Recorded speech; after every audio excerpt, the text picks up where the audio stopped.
Bom, eu acho que eu devo reconhecer e cumprimentar os estrategistas que conseguiram transformar uma manifestação num golpe de Estado, numa tentativa de golpe de Estado, né? Para intimidar pessoas, como os integrantes do PL, a não fazer mais manifestações assim, né?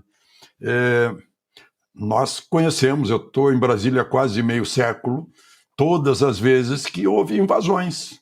Invadiram Câmara e Senado, já invadiram Itamaraty, invadem ministérios, vez por outra, em geral o Ministério da Fazenda, o Ministério da Agricultura, né? E nunca foi golpe de Estado, agora foi. Entraram no Palácio do Planalto, né? Qualquer pessoa da segurança de um palácio presidencial sabe, e já me disseram, estão cansados de me dizer, que ninguém entra num palácio assim se a defesa do palácio não quiser. Não entra mesmo, né? Então, sabendo que poderia haver invasão, permitiram a invasão. Eu queria saber mais do sujeito que quebrou o relógio, porque há cenas mostrando a desenvoltura dele lá dentro, parece que estava cumprindo uma missão, né? E também ninguém mais ouviu falar do chefe do GSI, da segurança, o responsável pela segurança, o general G. Dias, né? Nunca precisou dar maiores explicações a respeito, foi uma vez lá numa comissão e ficou por isso mesmo. Mas, enfim, essas pessoas que estão presas, que foram condenadas apenas que são penas para homicida, né? Inventaram o crime de golpe de Estado, né? Eles estavam fazendo manifestações, não sabiam nem o que estavam fazendo direito lá, como o caso do Jean, que foi... Nós mostramos aí a mãe dele, o lixão onde ele trabalha, lá com a tornozeleira. É para avisar os outros, olha, não se metam a fazer isso.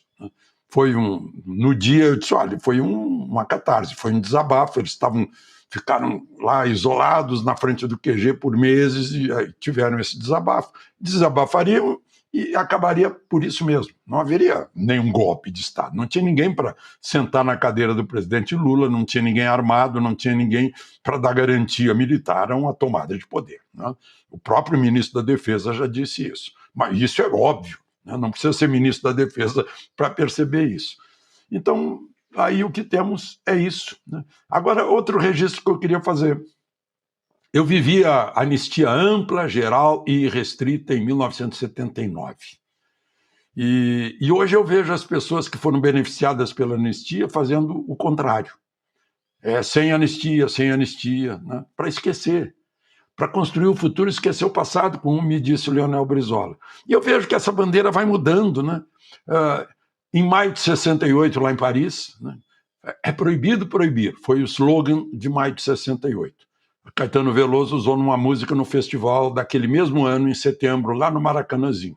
Hoje quem quer proibir é a esquerda, né? A esquerda quer censurar, quer proibir a expressão do pensamento, né? As falas. Está aí todas as ações na rede social, né?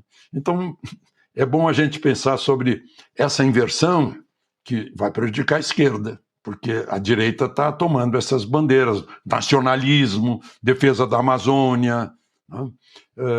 Que antes era a esquerda, tanto que o grande defensor da Amazônia hoje em dia era do PCdoB, né? Então, esse Brasil como transforma, como muda rapidamente, e nada como a gente, os que não tiveram o tempo a seu favor para observar, como eu tive, tem a rede social, tem o registro na internet, que está tudo lá, né? Para a gente ir em busca da verdade. Essa história de buscar a verdade, né? E a verdade vos libertará, é buscar o conhecimento, né? O conhecimento é que liberta. Vou fazer coro a tudo aquilo que o Alexandre Garcia já disse, fez uma brilhante explanação com contexto histórico, e quero dizer que é um teatro. Tudo isso é um grande teatro que vai acontecer no próximo dia 8 para manter viva uma narrativa de que a democracia brasileira correu risco naquele janeiro de 2023. É tudo um grande teatro, insisto.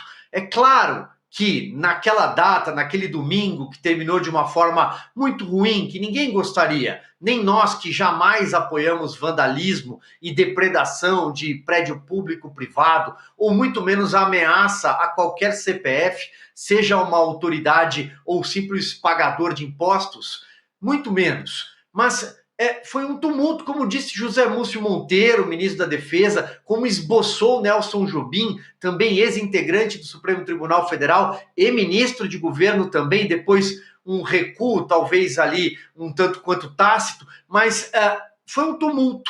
Foi uma tarde em que alguns estúpidos cometeram ato de depredação. E a partir daí foi construída uma tese, uma narrativa de um golpe fictício. Um golpe de Estado que nunca aconteceu, jamais houve uma quartelada, não existe golpe de Estado sem pólvora, muito menos com aquelas pessoas, muitas delas humildes, como esse que estampa a capa da Revista Oeste dessa semana, a primeira do ano. Como o Jean, tem muitos Jeans. Tem também o Clezão, que infelizmente não está mais aqui entre nós. O que mais chama a atenção é elas não terem direito ao devido processo legal. Elas não têm o mesmo direito de um traficante de drogas, de um homicida ou outros que tenham cometido crimes gravíssimos como o latrocínio, o roubo seguido de morte. Porque elas não têm direito à dupla jurisdição. Elas estão sendo julgadas e condenadas pela Suprema Corte, a última corte recursal do país. E a dupla jurisdição é um direito, porque todo cidadão tem o direito de reanálise do seu processo em outra instância. Eles não têm a quem recorrer. Depredação em Brasília, o Alexandre bem disse. Já aconteceu. Em 2006, em junho de 2006, aliás, o comunista nacionalista que ele cita era o presidente da Câmara dos Deputados, Aldo Rebelo. E ninguém me contou essa história. Eu vi a Câmara ser depredada, eu estava lá dentro, como jornalista, como repórter. Eu vi um sujeito chamado Bruno Maranhão arrebentar tudo que ele viu pela frente. Inclusive o Aldo Rebelo determinou a prisão dele, com mais de 20 pessoas feridas e um Fiat Uno que foi virado. Essa imagem correu o mundo. O Fiat Uno foi tombado em frente a entrada do anexo da Câmara dos Deputados. À época, um dos diretores do DEPOL, Departamento de Polícia Legislativa, Normando Fernandes, teve de ser hospitalizado em estado grave. Isso foi conduzido pela esquerda.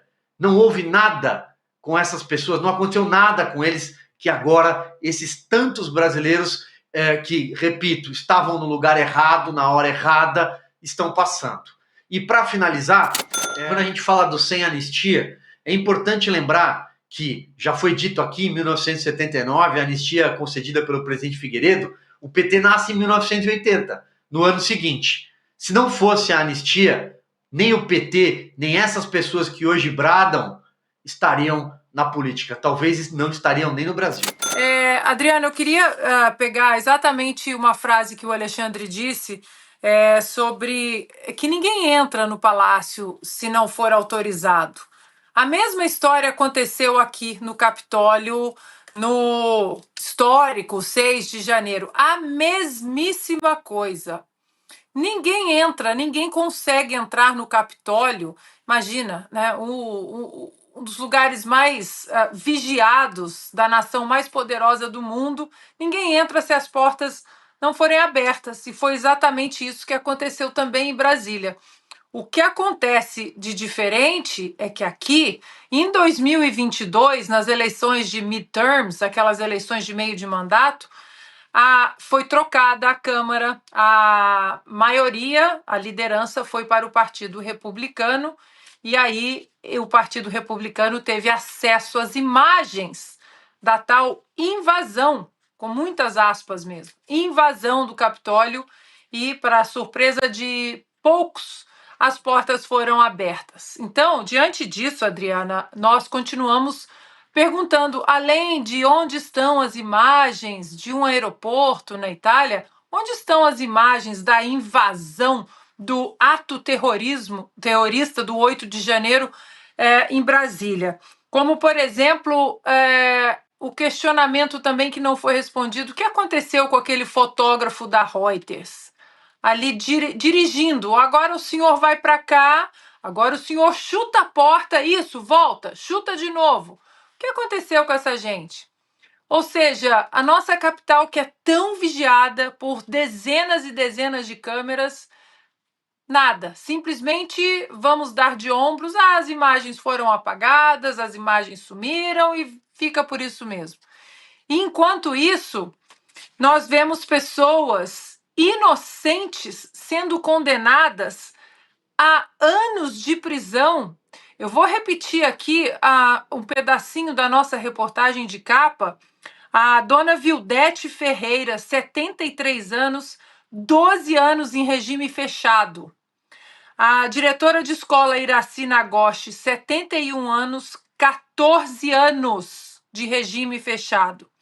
E a dona de casa, Adalgisa Dourado, 64 anos, cumprirá 16 anos e meio de prisão. Isso é democracia? E aí, nesse vídeo patético que foi lançado hoje, o Rodrigo Pacheco tem a coragem de dizer que o 8 de janeiro foi o ápice da intolerância do ódio. Senhor Rodrigo Pacheco, se o senhor não viu o começo do programa, deixa eu mostrar um vídeo rapidinho para o senhor. A brasileira é um pouco. Não está sendo bom, né? Mas tá certo, tá certo. Era bom se tirasse, né? Ela é uma mulher. De vez em quando machuca. Aí eu A falei, de vez em quando. Aí perde um pouco a perna, né? Mas, assim. Vamos ver o que eles resolvem. Esse senhor Rodrigo Pacheco e ministros do STF é o Jean de Brito da Silva. Eu vou finalizar o meu comentário, Adriana, pedindo à produção para colocar 2 fotos dos terroristas do 8 de janeiro, do golpe do 8 de janeiro. Esse é um membro do golpe do 8 de janeiro, do dia da infâmia, do Pearl Harbor da dona Rosa Weber no Brasil. Olha, senhor Rodrigo Pacheco, o ápice da intolerância do ódio está acontecendo agora, com essa gente inocente presa e os senhores encomendando essa narrativa fajuta de atentado à democracia.